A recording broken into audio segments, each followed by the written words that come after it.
दोस्तों नमस्कार। Colonel Ajay, CEO Ajay astro money group first global astro finance digital channel से आपसे मुखातिब होता हूं। आज 28 फरवरी सन 2023। दोस्तों, कॉटन यानी कपास पर हमने लगातार आपको अपडेट दिए हैं और वो अपडेट आपको अग्रिम दिए हैं। याद रखिए, हम वर्तमान नहीं भविष्य का भी करते हैं सटीक आकलन। कॉटन के अराइवल में बड़ी तेज़ी आने की संभावना थी, जो कि सत्य साबित होती देखी जा रही है। अब रुई की आवक सोमवार को लगभग 1,80,1.80 यानी लगभग 1.25 लाख गांठ की थी और आगे आने वाले समय में इसमें 2 लाख या उससे ऊपर होने की संभावना तीव्र बन रही है। एक और महत्वपूर्ण बात, क्योंकि भारतीय कॉटन के भाव अधिक होने और विश्व कॉटन में ग्लोबल कॉटन मार्केट में भारतीय कॉटन की दाम अधिक होने की वजह से एक्सपोर्ट में बड़ी परेशानी आ रही थी और खबर ये निकल के आ रही है कि अब 35 लाख गांठ की जो धारणा थी वो घटकर अब 20 लाख गांठ होने की संभावना बन गई है। ये भी एक समाचार मिल रहे हैं कि लगभग 75% कपास की फसल खेत से निकल चुकी है और बाकी 25% फसल पर गर्मी का असर देखने की संभावना बन रही है। भारत में रुई की आवक बढ़कर 1.30 से 1.60 लाख गांठ की हो रही है, जो अब लगातार तेज बढ़ रही है और आने वाले कुछ सप्ताह में ये 2 लाख गांठ भी होने की संभावना बन सकती है।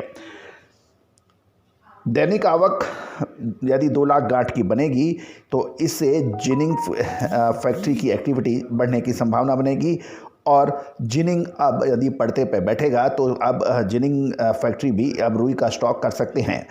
मार्केट में कॉटन सीड की डिमांड बिल्कुल कम हो रही है और जिनिंग उद्योग के फिलहाल विनोला की बिक्री करने में भी परेशानी हो रही है और कपास या खली यानी कॉटन सीड ऑयल केक के अंदर भी तेज़ गिरावट हो रही है, जिसका पूर्वाकलन विश्लेषण हमने आपको सबसे पहले दिया था।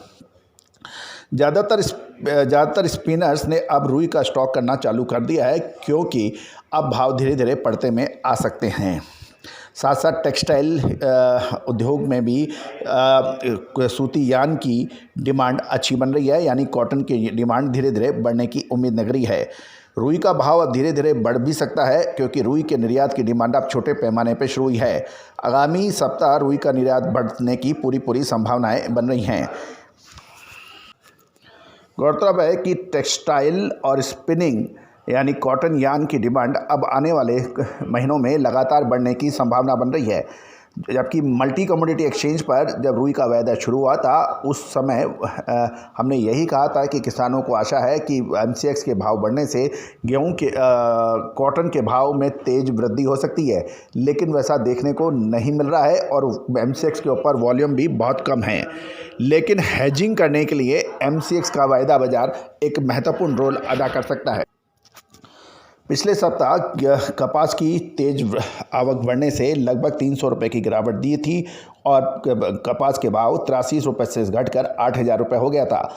सोमवार को देश में रुई की आवक बढ़कर 1.81 लाख गांठ पर पहुंच गई थी और होली से पहले दैनिक आवक लगभग 2 लाख गांठ पहुंचने की उम्मीद नजर आ रही है।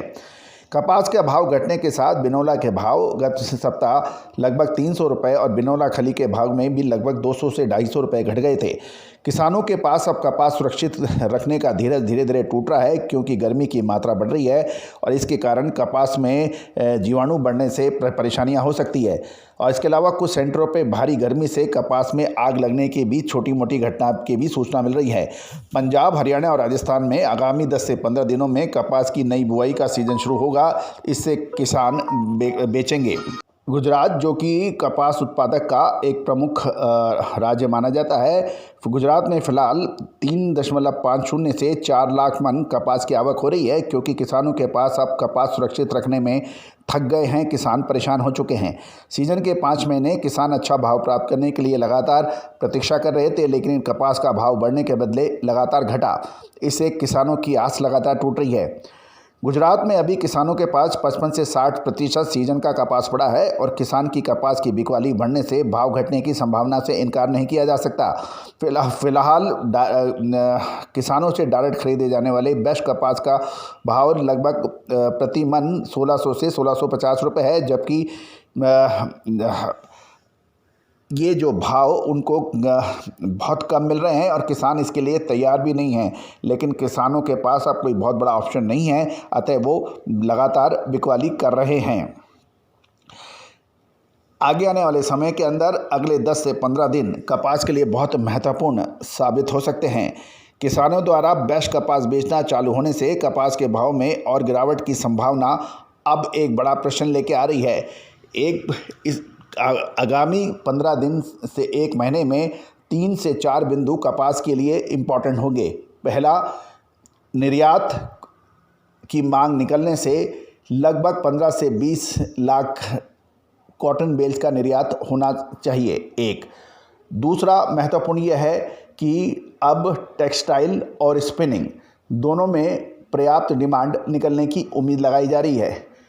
तीसरा महत्वपूर्ण पॉइंट, जो किसान अब अपनी फसल को यानी कपास को ओपन मार्केट में लेके आना ही उनको अधिक हितकर लगेगा, क्योंकि 5 महीनों से किसान थक चुके हैं।